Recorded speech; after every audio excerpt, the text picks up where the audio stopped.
What's up, YouTube? This is CJ. And Sarah. It's a Wednesday, and that means it's time for another Keto Conversations. So let's get started.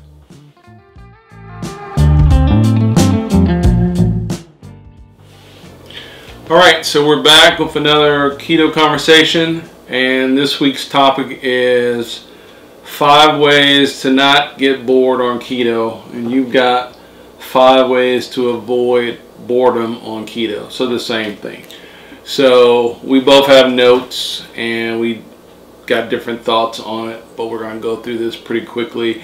We wanted to talk about this mainly just because it's a relevant topic. I mean, it's if we've all been through a lot lately with just what's going on in our world.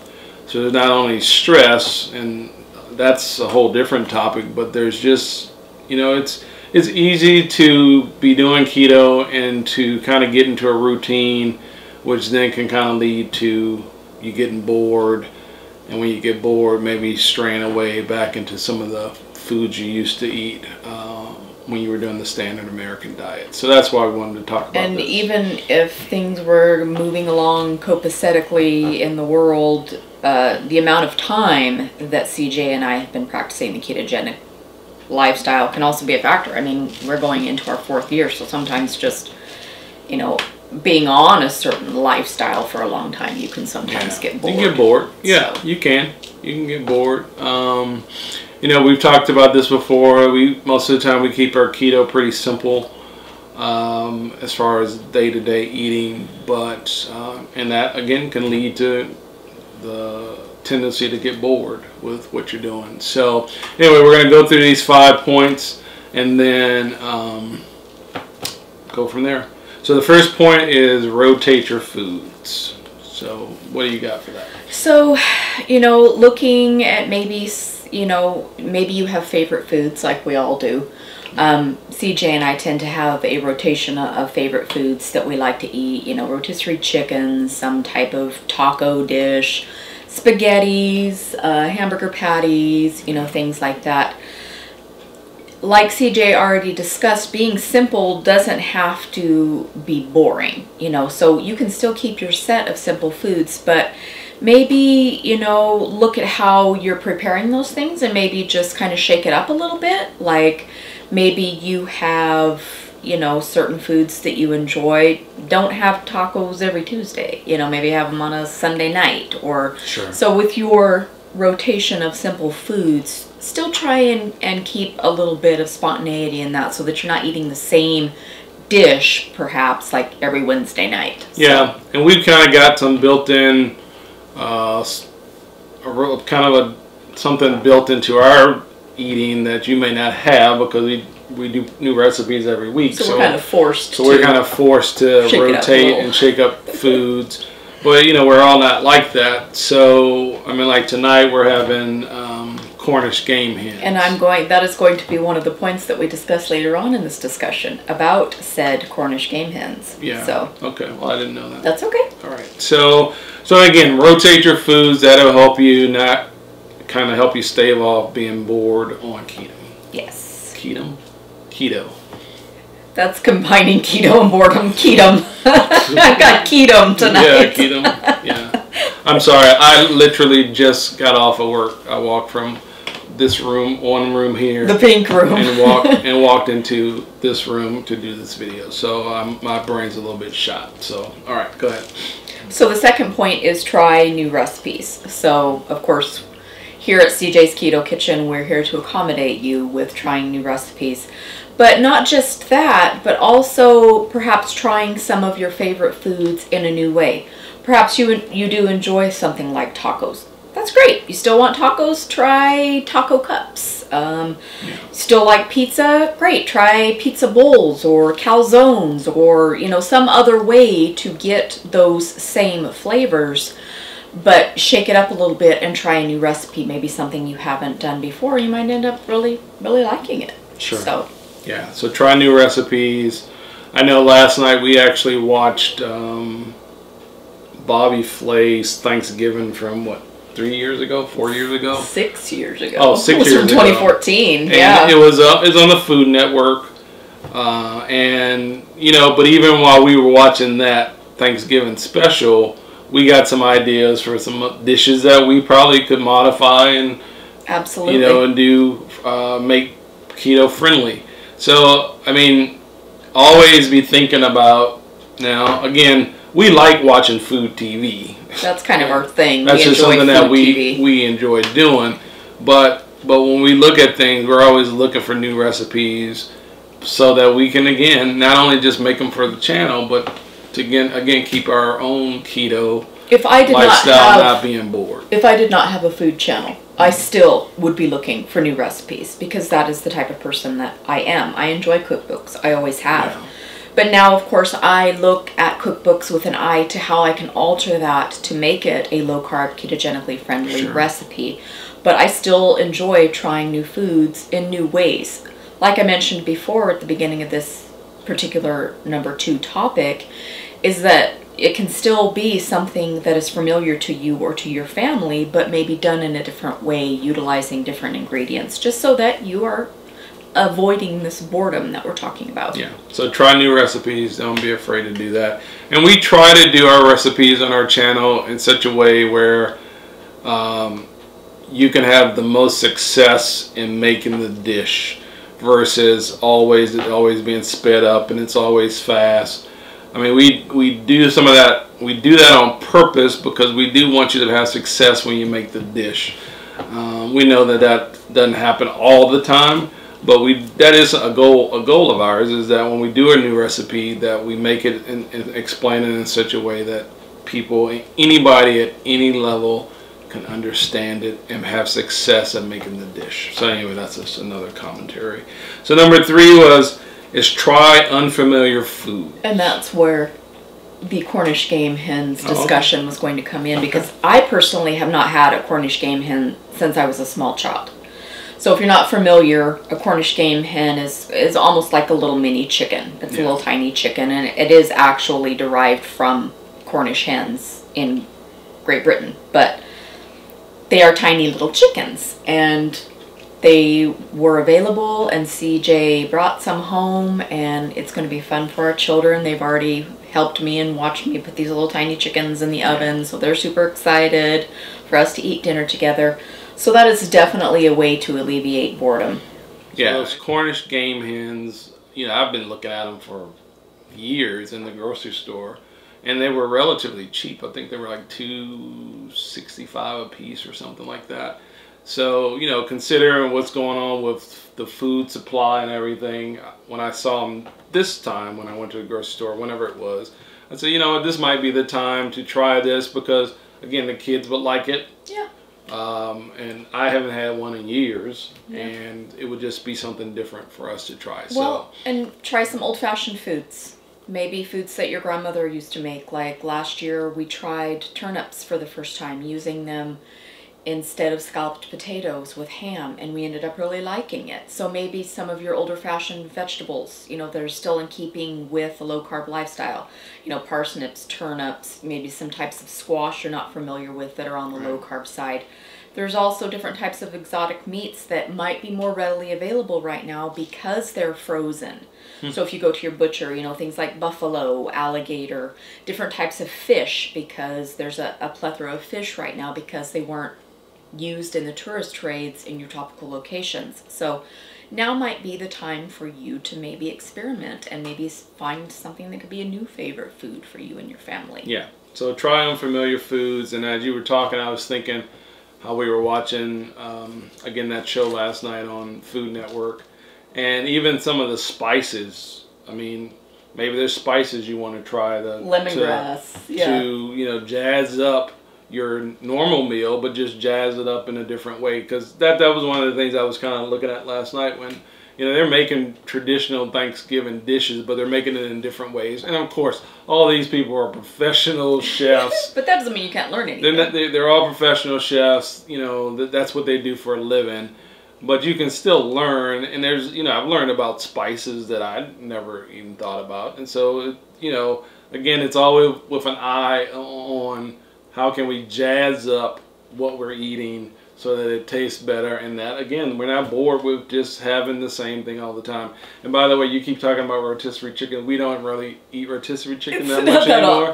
Well, we used to eat rotisserie chicken a lot, but now when we bring... I tend to cook chicken more often. Actually, when we bring a rotisserie chicken home now, most of it ends up going to waste. So a lot of times we'll use it for a recipe. We're pretty much burnt out. But if you're not, rotisserie chickens are good to have. But... And adding to what you were already talking about, trying new spices, another thing I noticed is that they had different colored varieties of common vegetables. So a lot of times when we watch a food program, they'll have, you know, like purple cauliflower or orange cauliflower, or, you know, some other variety, you know, purple asparagus, things that are still low-carb vegetables, but maybe in a color that you don't often see. So sometimes that's another way to maybe spice up, you know, your usual vegetable rotation on the ketogenic lifestyle. And depending on where you live, some of those vegetables maybe they're seasonal. They may be cheaper at certain times of the year, and you know that. You know where you live and where you don't live, and or if you're growing your own vegetables this year, try some different colored varieties. I think a couple of years ago we had purple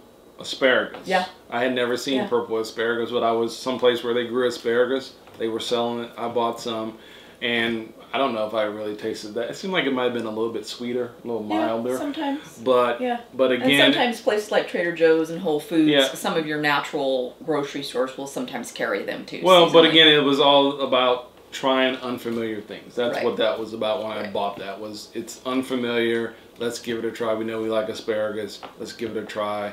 Keeping an open mind. What's the worst that can happen? Right. Oh, we might not like it. So oh well. That's fine. You know. What's number 4? Treat yourself to a meal out. So this is the discussion that we had a couple of years ago, and we are discussing it again. And so I guess now it would be treat yourself to a takeout meal in this particular time that we're living in. Well, but it depends on where you live. It does. It depends where you live. But the whole point behind this specific point is sometimes you need a break from cooking and or cleaning, the cleanup process that sometimes cooking can entail. So it gives you, even for me, a break from deciding. Sometimes preparing a meal, the task is not as onerous as actually deciding what we are going to have. A lot of times I'll say to CJ, I don't care what I make. I don't have a problem making the meal. I just need you to decide. Because sometimes for me, the deciding process is the hardest part. So sometimes having a meal out is a good way to just take a break from that. Also, you know, you're supporting local business, of course, which is very important at this time. Sure, especially at this time. I know, you know, so while we live in Washington, we're still in phase 1. Our county is in what they call phase 1, so our restaurants really aren't open yet. So, but I know one of the restaurants that we like to go to, they were actually selling this. It's a steakhouse. They were selling the steaks. Now you had to cook them yourself. You had to order them by a certain date, and they were really expensive steaks. But I thought about it. I entertained the idea because it was like, you know what, we can't go to the place, but we could buy the steaks to do just that, treat ourselves out to a meal. And that was the idea behind it. Was, yeah, you know what, these steaks are expensive, but it's something that would help us potentially, you know, navigate through the waters of all this crap that we're going through right now, and, you know, treat ourselves to a nice fancy steak. We could get their seasonings. We could, you know, and try. Hopefully we don't mess it up. That would be the only thing I would be afraid of. Well, I think that was that's ultimately what stopped me. I think is that, you know, because these steaks were quite expensive. It's like, okay, am I going to get these home and then we can't overcook it? Right, we overcook them. So I think that's ultimately what stopped me. But I'm always looking for ways to think about, okay, how can we treat ourselves in a limited circumstance, in a limited way to do, you know, because again, we do keto as a lifestyle, and so we've been doing this for a while, so we are always just looking for a way to, you know, jazz things up and keep things interesting in how we eat. And so even when we do the stuff about the keto cookies or the different products, a lot of that's about, here is an option for you if you want to do it. Once again, it's about variety. It's about variety. Sometimes cost is offset by convenience. There are certain times where convenience is very enjoyable, and that's what this point is all about. Sometimes it's about the convenience. It's about treating yourself. Right, right. And so, you know, again, treat yourself out to a meal, because sometimes, like Sarah said, just deciding what the meal is or even preparing it is what's wearing you down or wearing you out. So sometimes you just need to figure out how to treat yourself. And another point for eating out or getting something, you know, brought in for you is that a lot of times it can also give you further meal ideas for you to then create yourself at home. Maybe they put a special drizzle on their Brussels sprouts that you could then copy, or you want to try and recreate their blue cheese salad dressing. A lot of places have things online that tells you what's in their condiments and in their dressings, and it could start your own wheels turning about maybe things that you can then start incorporating in your own recipe ideas at home. And we've done that fairly often. Right. So that's another good reason for giving yourself a treat now and then. Right. And then the last point is just accept boredom as just a part of life. So just accept that boredom is just a natural part of just living. Well, that's what we tell our children. Yes, sometimes they come and say, I'm bored, and sometimes that's just part of the deal. That's just part of life. When they say that, I'm like, so? Yeah, what about it? You're bored. Okay, so am I. I'm bored too.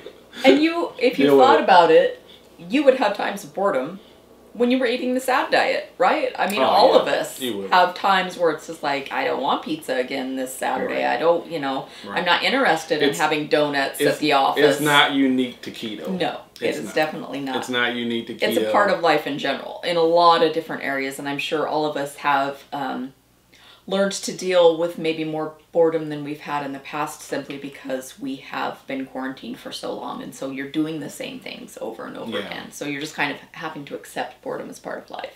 Yeah, yeah. But just, you know, again, boredom is just part of just life. It's part of just life as an adult, life as a child, just life in general. Right.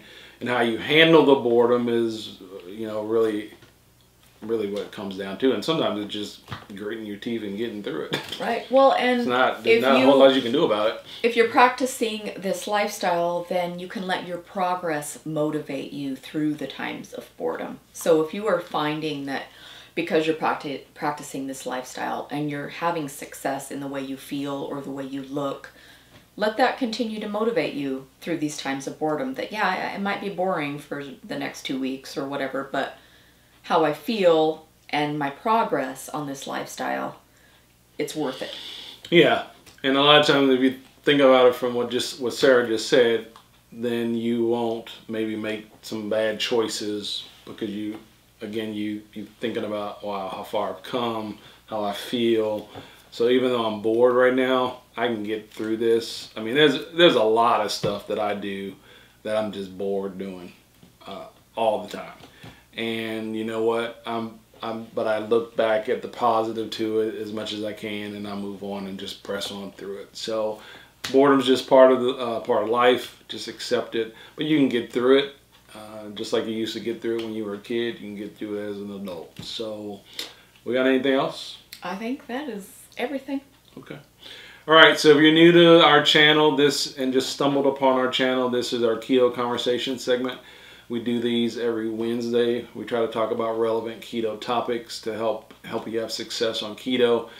Sometimes we do food unboxings. I can tell you next week will be a food unboxing. We'll probably have our keto crate, so we'll do that next week.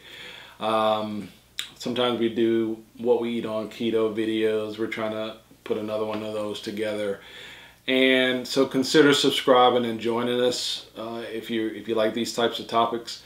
If you don't, we do something on Sunday as well. We do new recipes. The only way you'll know about new recipes is if you subscribe and hit the notification bell. So we want to encourage you to do that.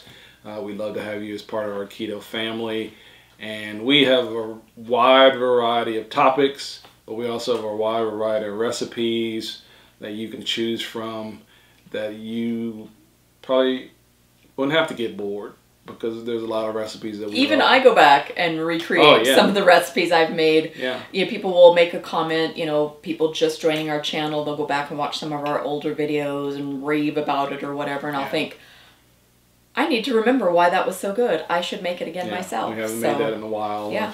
You know, somebody the other day talked about the lasagna roll up, whatever that was called, and somebody mentioned how somebody was using those cheese things from Costco to kind of make which is similar to the taquitos. The layers, yeah. And you know, to be honest, I was like, wow, that's actually a pretty good idea. I'm like, we're all about ideas. We learned something too. Yep. We don't, we don't claim to have all the ideas Nope. cornered. We don't have them cornered the market for ideas, for recipes or cooking. And so again, we love to have you as part of our keto family. Consider subscribing because we're here every week, every Wednesday. We're here every Sunday as well. So take care, be safe, and we hope that you have a great rest of the week. Bye-bye. Peace.